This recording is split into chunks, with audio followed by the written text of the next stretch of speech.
हम इस वीडियो में वैसे स्टूडेंट जो खासकर जामिया मिल्लिया इस्लामिया में क्लास 11 साइंस के लिए एंट्रेंस एग्जाम देना चाहते हैं, इस वीडियो में मैं पहले क्वेश्चन पेपर दिखाता हूँ। सबसे पहले में ये जो पेपर है वो 2017 में जामिया में पूछा गया साइंस में। और अभी हमारा सीरीज चल ही रहा है, मतलब मैं इससे पहले रिमाइंड कर दूं, मैंने ऑलरेडी 21 का, उसके बाद 20, 19, 18 और ये 17 करा। मेरी कोशिश है कम से कम 17 तक अपलोड कर दीजिए। करना आपको कुछ नहीं, पेपर सभी देख लेना एक बार, ताकि आपको एक आइडिया लग जाए कि असल में जामिया पूछ क्या रहा है, किस टाइप का लेवल है, वो आपको पता चल जाएगा ना। तो आप आराम से एक आइडिया लग जाएगा कि हाँ भाई आखिर इसका डिमांड क्या है और फिर मुझे तैयारी कैसे करनी चाहिए। लाइक अगर बाई द वे कोई कोचिंग भी ज्वाइन करते तो भी आपके माइंड में ये चीज़ रहे कि हाँ भाई हमें एटलीस्ट इस हिसाब से तैयार करना है अपने आप को। तो चलते हैं। इससे पहले मैंने पार्ट 1 इसका अपलोड कर दिया है। वीडियो के डिस्क्रिप्शन बॉक्स में 2017 का पार्ट 1 वीडियो मिल जाएगा, वहाँ से आप देख सकते हैं। ये रहा पार्ट 2। बाकी जो मैंने बताया आप प्लेलिस्ट पे भी जाकर चेक कर सकते हैं। अब आते हैं डायरेक्ट क्वेश्चन पे। देखिए यहाँ पे जो है ना आपका पैसेज से क्वेश्चन है, मतलब ये पैसेज आप पढ़ेंगे पहले अच्छे से। ये रहा पैसेज, ये अगेन यहाँ तक आपका पैसेज है। इसके बाद यहाँ से आपके क्वेश्चन है। क्वेश्चन नंबर फर्स्ट कह रहा है टैगोर कंपेयर्ड एगिटेशनल पॉलिटिक्स विथ, यानी ये किससे कंपेयर करते वो आपसे। तो 51 का जो करेक्ट आंसर है यहाँ पे, that is an ever moving engine internally spewing smoke. Next question पे कह रहा है अगला question, Tagore had a fear of, मतलब टैगोर को किस बात से डर था वो। तो 52 का करेक्ट आंसर यहाँ पे ए होगा, organise social and political power. Organise well तरीके से जो होते हैं उससे उनको डर था। अगले क्वेश्चन पर आ रहे हैं, अकॉर्डिंग टू री Tagore his countryman had became colonial subject is because. इसका क्या मतलब है। चार ऑप्शन पहले पढ़ लीजिए, मैं आपको थोड़ा टाइम भी दूंगा ताकि आप आंसर कर सके। बट अगर इसके आंसर करेक्ट आंसर की बात करें तो ये सी होगा, they lacked self belief. Next question पे आते हैं। अगला क्वेश्चन क्या रहा है यहाँ पे, by agitation politics is meant, मतलब वही समझ रहे हैं जैसे प्रोटेस्ट वाला मामला हो गया। तो इसका जो करेक्ट आंसर होगा दैट इज बी होगा, politics of disruptive nature leading to unrest political और अदरवाइज। और अब आते हैं क्वेश्चन नंबर 55 पे। कह रहे by leak in your on vessel Tagore means, Tagore का इसका क्या मतलब था। 55 का करेक्ट आंसर यहाँ पे होगा, दैट इज ए होगा, इनहेरेंट वीकनेस।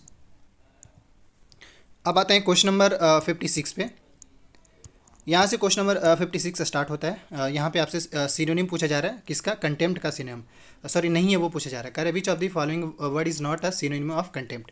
तो 56 का यहाँ पे करेक्ट आंसर होगा, दैट इज डी, अप्रूवल। अब आते हैं क्वेश्चन नंबर 57 पे। कह रहे फ्रेज सब्जेक्ट पियो plain the context of passage means. आपको फ्रेज वहाँ पे ऑलरेडी मेंशन था, जो आपने पढ़ा होगा। तो मतलब इस अभी जो एवं मैंने फ्रेज दिखा है वो, इसका जो करेक्ट आंसर होगा that is A, weak people. अब आते हैं क्वेश्चन नंबर 58 पे।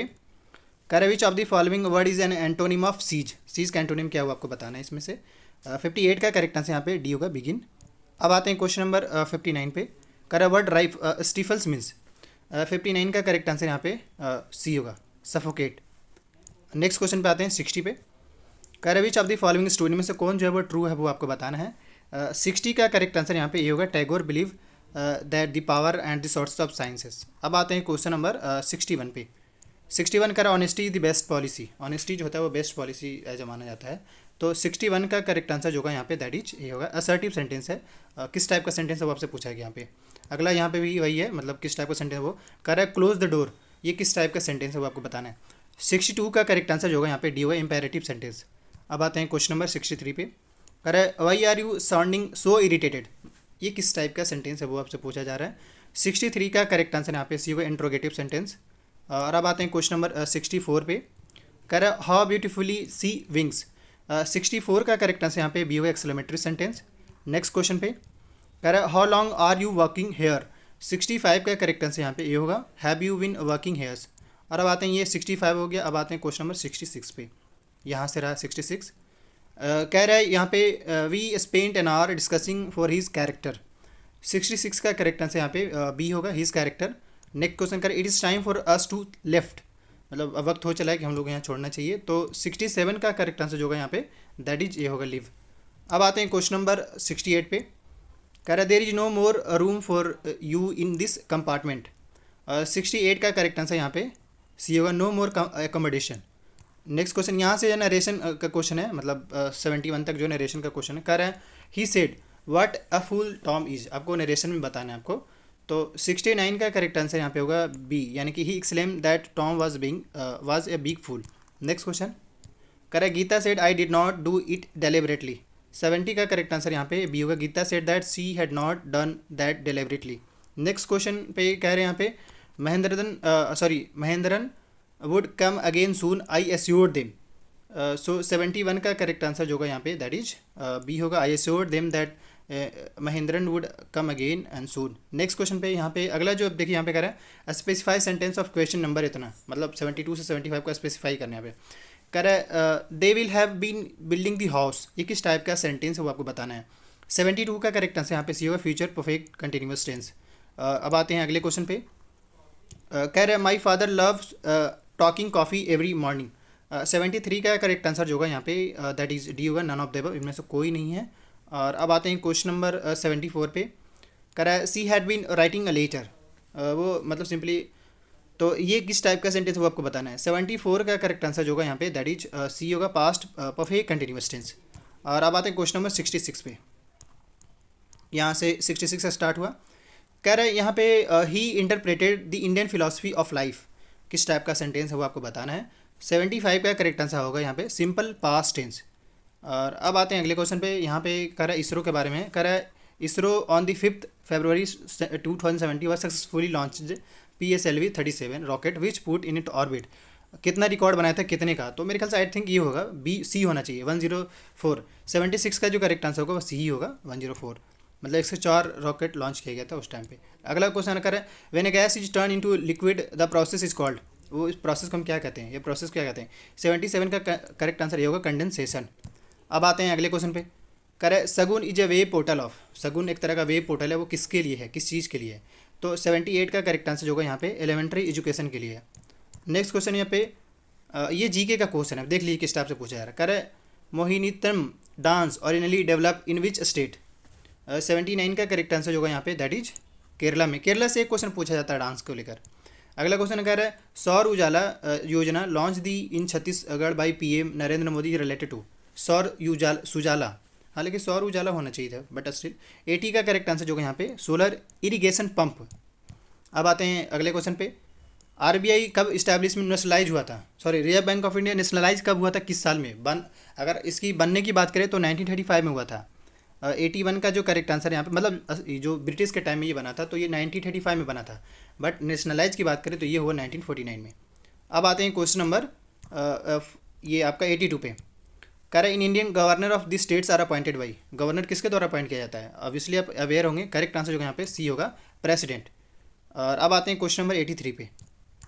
अगला क्वेश्चन कह रहा है यहाँ पे a low pressure area around this equator where the prevailing winds are calm is known as. 83 का करेक्ट आंसर यहाँ पे बी होगा डोल्ट्रम। और अब आते हैं क्वेश्चन नंबर 84 पे। यहाँ से 84 है, देखिए कह रहा है अर्जुन अवार्ड ऑब्वियसली स्पोर्ट्स से रिलेटेड होता है। Who among the following won the Arjun award in 2016 for cricket, तो अर्जुन अवार्ड जो मिलता है वो खेल के लिए मिलता है। अब ये देखना हो किसको मिला वो आपको पता करना है। 84 का करेक्ट आंसर जो है यहाँ पे बी अजिंक्य रहाणे। अगला क्वेश्चन पे आ रहे हैं। अगला क्वेश्चन यहाँ पे कह रहे हैं 85 कह रहे हैं यहाँ पे who is regarded the maker of modern India, मतलब मॉडर्न इंडिया के जनक किनको कहा जाता है। 85 का करेक्ट आंसर होगा राम मोहन राय या राजा राम मोहन राय भी कह लीजिए। अगला क्वेश्चन आ रहे हैं कह रहे which of the following not as same as a watt. 86 का करेक्ट आंसर यहाँ पे बी होगा एम्पियर। अब इसके बाद अगला क्वेश्चन पर यहाँ पे आपका न्यूमेरिकल का क्वेश्चन है, पहले पढ़िए इसको। और यहाँ पे फॉलोइंग इंस्ट्रूमेंट है अवेलेबल है, यहाँ पे इस तरीके से है। और ये यहाँ पे 4 ऑप्शन है, इनमें से कौन होंगे वो आपको बताना है। तो अगर हम 87 की करेक्ट आंसर की बात करें, मतलब इसमें से जो करेक्ट होगा वो आपका सी होगा, ये option ammeter A2 over voltmeter V1 से इंडिकेट होगा। यहाँ पे लेंस से पूछा गया है, करे a convex lens of focal length of A produce virtual image in time of object the object of the. 88 का जो करेक्ट आंसर होगा यहाँ पे दैट इज डी होगा। और अब आते हैं क्वेश्चन नंबर 89 पे। ये रहा 89, अब मैं थोड़ा आपको क्लियरली पूरा दिखा दूँ, ये रहा। अगर हम इस क्वेश्चन की बात करें देखिए यहाँ पे, और आप इसको अच्छे से पढ़िए पहले। आपसे ये पूछा है best choice for open and close time is that of a student, तो इसमें कौन सा वो आपको बताना है। हालांकि क्वेश्चन लॉन्ग में है लेकिन पहले समझिएगा तभी का आंसर कर पाएगा। 89 का करेक्ट आंसर जो होगा यहाँ पे दैट इज बी होगा क्यू। अब आते हैं अगले क्वेश्चन पे। अगला नेक्स्ट क्वेश्चन पे आ रहे हैं यहाँ पे क्वेश्चन नंबर 19, 90 का 19 नहीं। Which type of mirror produce an image that is always erect always same, और उसके बाद सेम हाइट कह रहा है। तो जो इसका जो करेक्ट आंसर होगा क्वेश्चन नंबर 90 का वो होगा ऑप्शन सी प्लेन। अब आते हैं क्वेश्चन नंबर 91 पे। यहाँ से रहा 91। अब ये आपसे जो आपका वो इससे चैप्टर पूछा जा रहा है, मतलब ये रिफ्रैक्टिव इंडेक्स यहाँ पे पूछ रहा मांग रहा है। करे mark of the at the bottom of beaker is focus by and microscope on pouring water up to, ये है। तो इसका जो करेक्ट आंसर जब सोल्व कर पाएंगे इसका, तो इसका करेक्ट आंसर आएगा दैट इज सी। अब आते हैं अगले क्वेश्चन पे 92 पे, कह रहा है a decrease in the aperture of the lens changes. 92 का करेक्ट आंसर यहाँ पे डी होगा, both the position and size of the image. अब आते हैं क्वेश्चन नंबर 93 पे, का reading shown by which of the following voltmeter is more in the following circuit.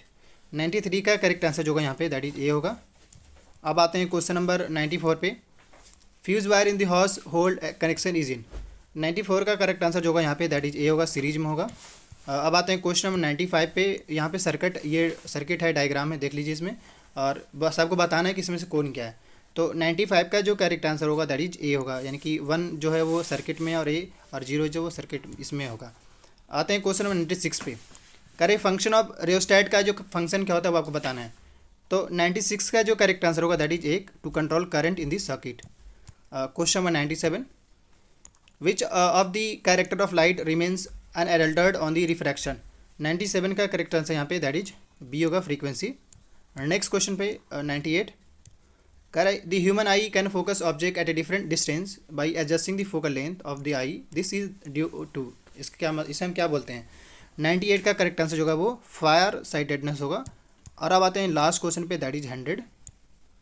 सो इसका जो करेक्ट आंसर होगा, मैंने इसका गलत बताया था, बी इसका करेक्ट आंसर होगा, मतलब 98 का जो करेक्ट आंसर होगा वो बी होगा, एकोमोडेशन होगा। अब आते हैं क्वेश्चन नंबर 99 पे, अगला क्वेश्चन कह रहे हैं, देखिएगा यहाँ पे 99 में कह रहा है कि मैग्नेटिक फील्ड लाइन क्या है। 99 का करेक्ट आंसर जो होगा यहाँ पे all of the above, D. और अब आते हैं लास्ट क्वेश्चन पे, लास्ट क्वेश्चन कह रहे हैं यहाँ पे principle of magnetic induction was given by. तो 100 का जो करेक्ट आंसर यहाँ पे दैट इज ए है, माइकल फैराडे। इस तरीके से मैंने कंप्लीट कर दिया। ऑलरेडी कह लीजिए 21 हो गया, उसके अलावा 20 हो गया, 18 17। यहाँ पे रिमाइंड कर दे, स्टूडेंट सिर्फ के द्वारा ऑनलाइन कोचिंग चलाया जा रहा है। वीडियो के डिस्क्रिप्शन बॉक्स में कॉन्टैक्ट डिटेल मेंशन आप ज्वाइन कर सकते हैं। साथ ही आने वाले जो भी अपडेट आते हैं उसको लेकर आप अपडेटेड रहना चाहते हैं तो आप इस यूट्यूब चैनल जरूर सब्सक्राइब कर लीजिए।